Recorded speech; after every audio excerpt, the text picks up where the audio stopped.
Here we are again. It's another Christmas season. Lots of reasons to be distracted, yeah? But a primary reason not to be. Interesting, isn't it? The message of the Christmas season is not an external one. The message of the Christmas season is that there is this grand discovery that was made by this one called Jesus, that he discovered this indwelling spirit. He discovered the greatness that is seated in every man, woman. That we are chips off the old block. We are microcosms of the macrocosm. We are emanations of the divine. No matter how many ways you say it, we are spiritual beings, and we get lost in a dream of separation from that. And when I say we, of course I include myself, and we go frantically running around in this life trying to find happiness. So we even got it in our Declaration of Independence, the pursuit of happiness. The pursuit. It immediately conjures up a notion that the happiness that could be had is not at hand, right? It conjures up this idea that happiness is yet apart from us, that it lives at some time and place apart from here and now, yeah? And that belies the truth, and it certainly belies the truth that Jesus came to teach and demonstrated in his own life. And the disciples were like us in many ways in saying, when will the kingdom come? When? Because we heard the prophecy said that a day would come when it would be, the promised land would be here, when someone would come or something would come sometime in the future which would save us, which would redeem us from the suffering. When will that be, Jesus? And he confounded them with this notion that it was here and now. He confounded them. They didn't quite believe it. Do we? Because from their eyes, when they looked out upon their world, upon their lives, there was lots of things that were wrong. There were lots of things that were missing or broken or not working or unfair or unjust or falling short of what would seem to be the perfect life that would allow for this feeling of well-being. And they were tempted to do what the surface mind does with that picture, is to equate what is happening out here with a quality of being in here. Well, we don't do that. No. But this is a story about 2,000 years ago, right? We're trying to recapture that for the season of Christmas, so we can just talk about those ignorant disciples, and they didn't get it, so that we can see how much we've learned and how much we've grown, how much we've evolved in 2,000 years. But just in case there's someone in the room, like me, that occasionally forgets that, then this message may have some value.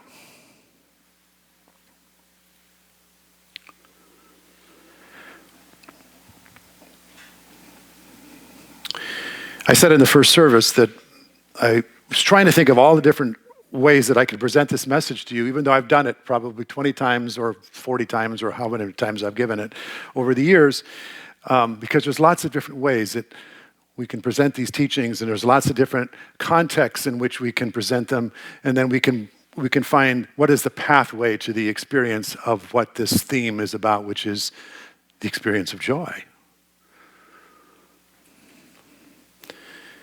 And what came to me always usually does, it's an experience of my own week, my own life, which has happened to me this week, And I was struggling with something that was just kind of eating my lunch, robbing me of my joy. You know, we have these moments. And, despite everything that I know, I still kind of got wrapped around the axle, and I was intent upon needing life to be a particular way. Just like those disciples of old, right? And what I was noticing was that while I was holding on to this idea that life needed to line up in a particular way in order for me to be okay, there was no peace. There was no meditation. Forget that. That was out. Because the meditation was grousing, trying to figure it out, not liking it, trying to, reconfigure it, strategizing, kvetching, mumbling, murmuring, all that stuff we do. There wasn't any peace. So the question is, where did that go? Did it go anywhere? You're supposed to say no. Okay. You guys are supposed to be the more awake ones. You thought it was rhetorical, I know. It didn't go anywhere. Did I go somewhere? Yes. Yes. You have to get the answers up here on the screen. We need a better teleprompter here. Say yes now, say no.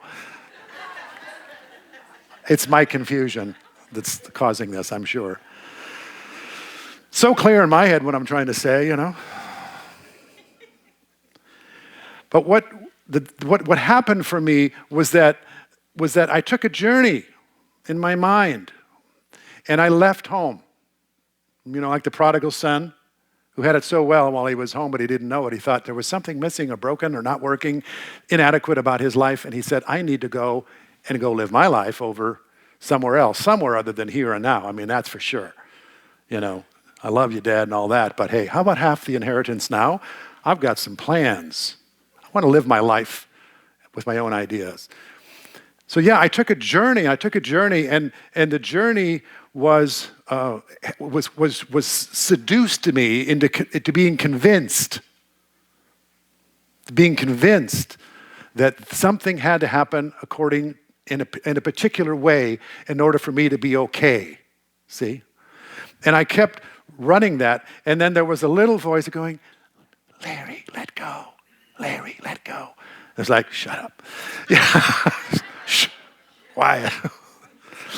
Because sometimes it just takes a certain run of this kind of thought system before that voice that has the voice of wisdom, the voice of truth, the voice that knows, that you can stay home even when things are sort of all messed up or seeming to be contrary to, like the song says, when things don't seem right, things don't seem good, not the way I planned them, not the way I hoped that they would be, that you could still, actually, in the midst of all of those contraindications of happiness, you could still be okay. Stay home. But I had to run the course. I had to kind of, it's like the prodigal son, same thing.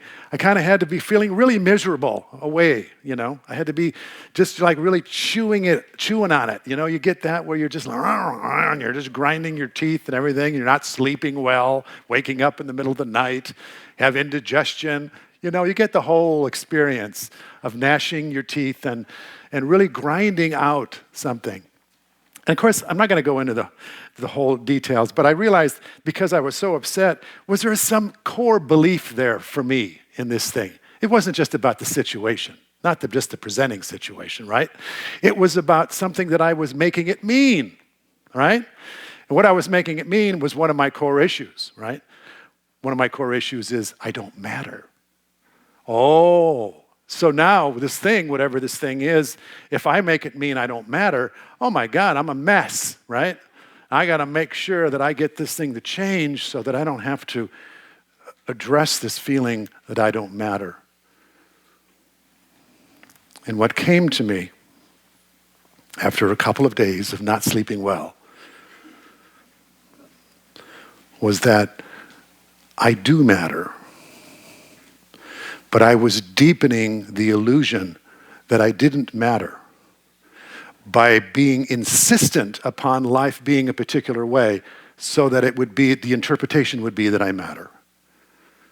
See, I was selling my soul.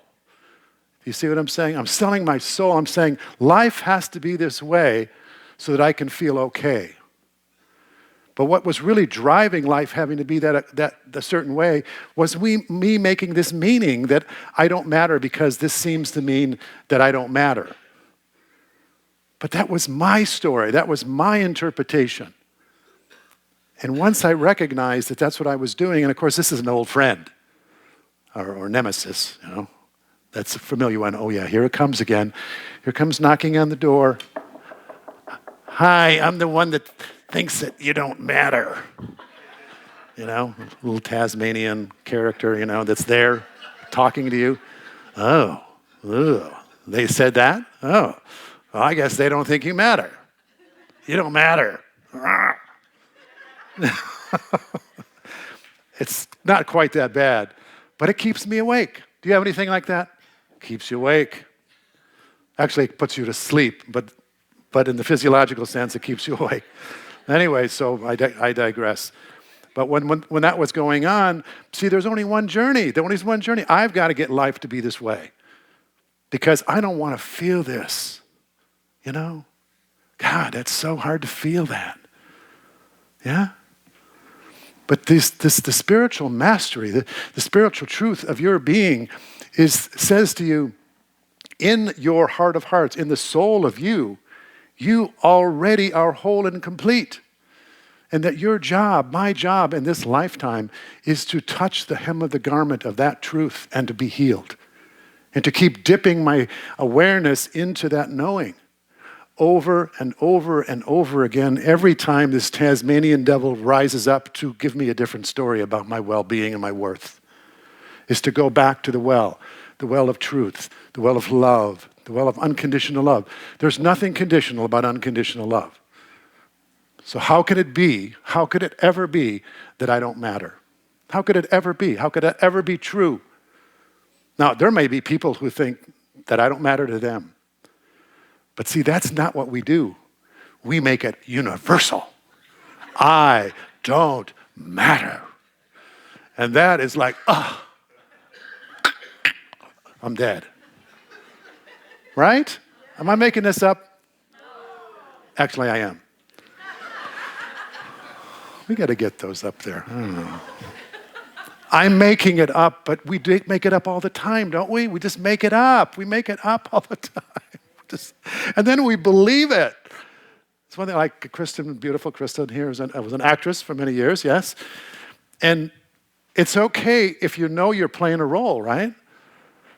But if you forget that you're just acting this out based on a belief of a character that you think that you are, and you never shine the light of truth on it, then life has to show up in a certain way in order for you to be okay, and you deny yourself the fruits of the Spirit, the gifts of the kingdom of God.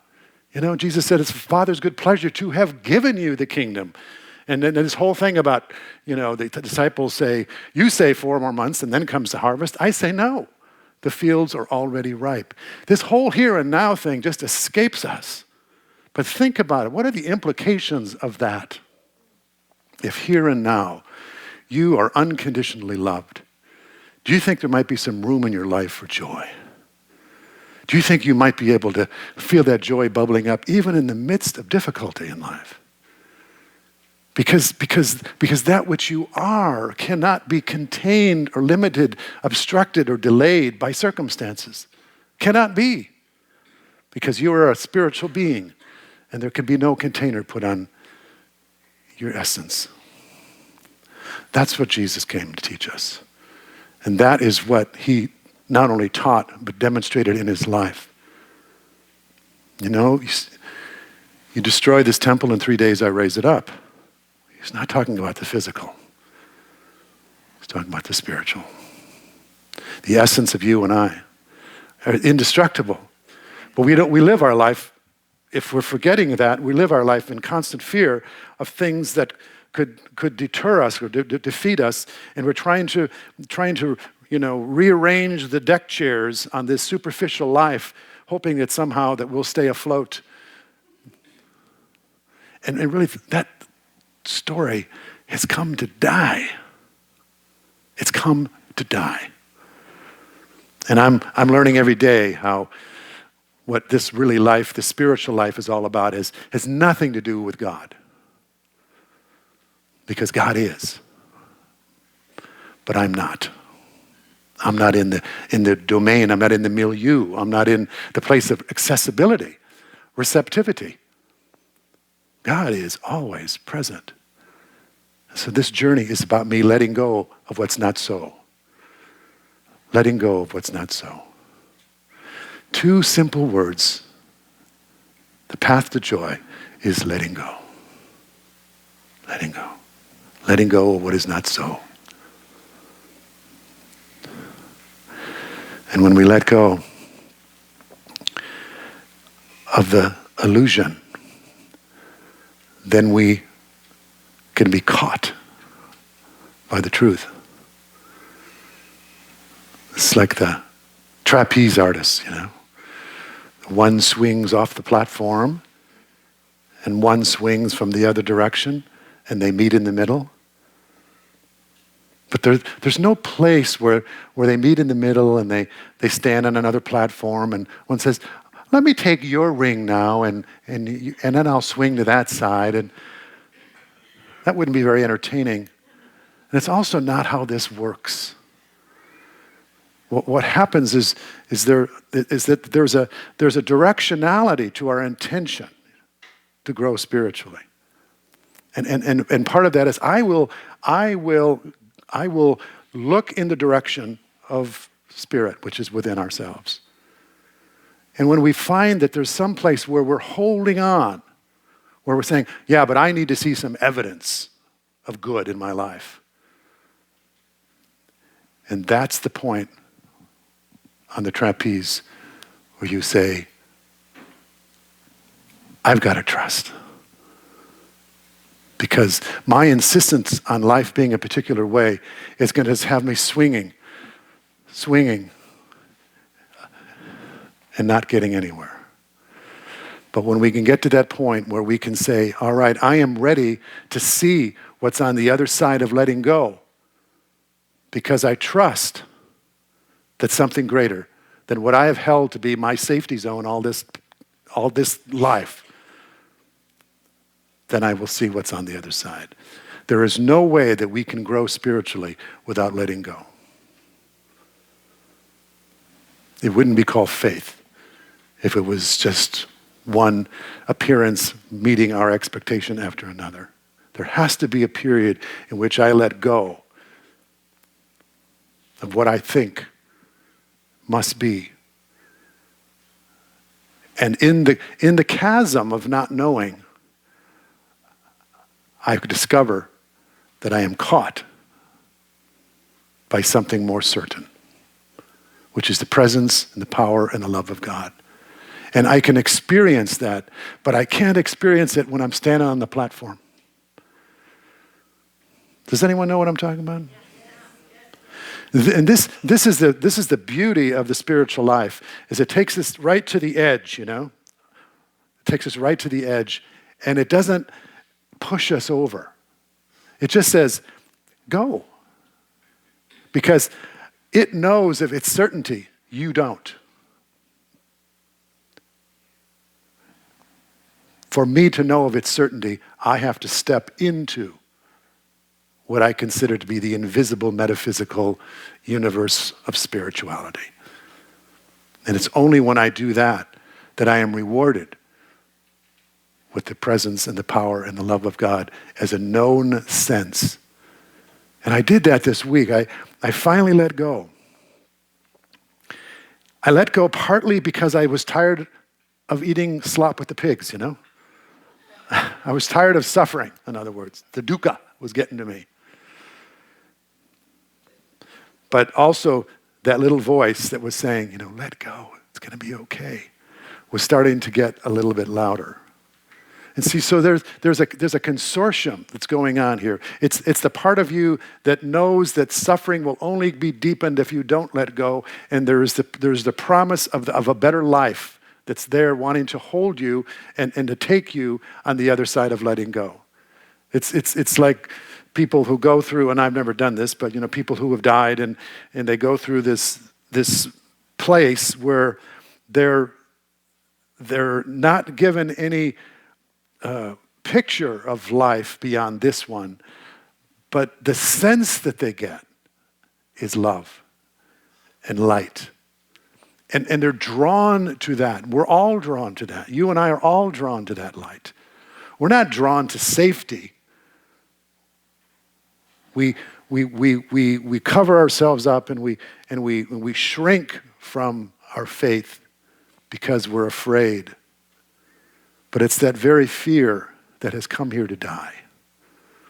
That's the very fear that has to be released into the chasm of uncertainty in order to be caught by the certainty of the love and the life and the peace and the joy that is what we are.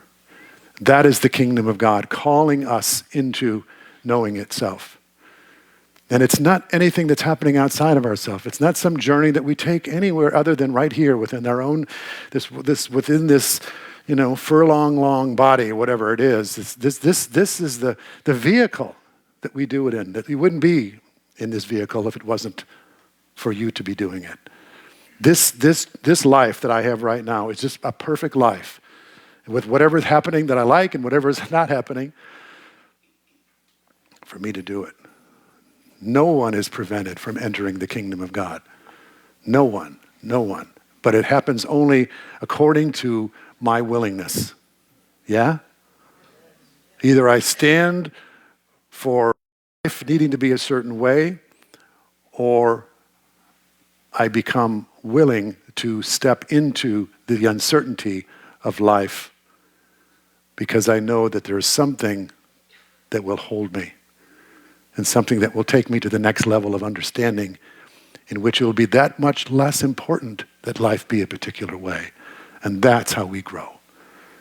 That's how I grow. Every time I let go of life needing to be a certain way and find out that, hey, I'm okay. I'm still okay. I made it. How many of you have made it? Oh, good. See, almost everybody. And the rest of you, not sure yet. If you somebody said this, I don't know who it was said it, doesn't really matter, but when you just really look at all the crap you've gone through in your life, all the difficulty, all the challenges you've gone through, and here you are. I mean, wouldn't even that be enough to embolden us, to give us courage, to give us strength, and to give us faith that we can get through this too? I mean, don't let all that go to waste. I mean, you just suffered and you stayed up nights and you thought you were going to die when your boyfriend didn't call you or whatever, It works both ways.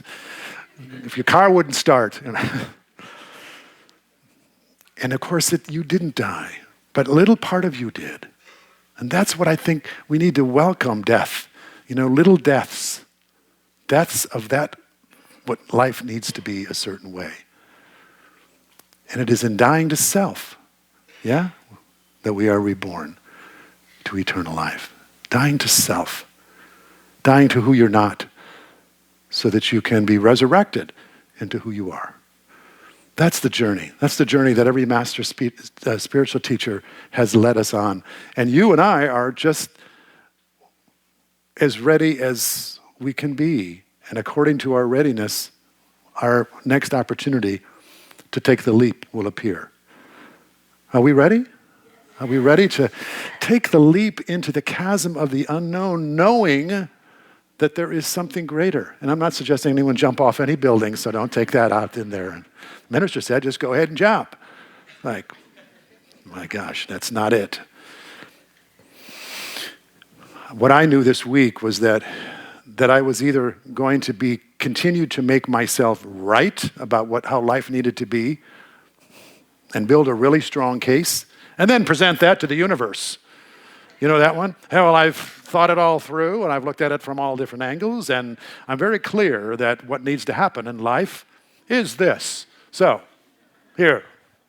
You want me to put it up on the screen for you, universe? Or I was going to have to let it go, because it's possible that I don't know what would be the best. And when I let go, what came to me was new ideas. They were hybrids of the two possibilities that I could only see before. Do you understand? Because then we invite in wisdom, where there only was my way or the highway before. So softening, yielding, letting go is the most courageous, strongest approach you can take to this life. Because now you call in the great I am to join you in the process of what's best. That's all I have for you today. It's a blessing to share with you, and stay with us as much as you can through the holiday season. If you haven't experienced one of our candlelight services, they're really quite special, especially on the night, that night. It's a pristine opportunity to go within. It's meditative, contemplative. I do a short talk, and great music. So hope you can join us.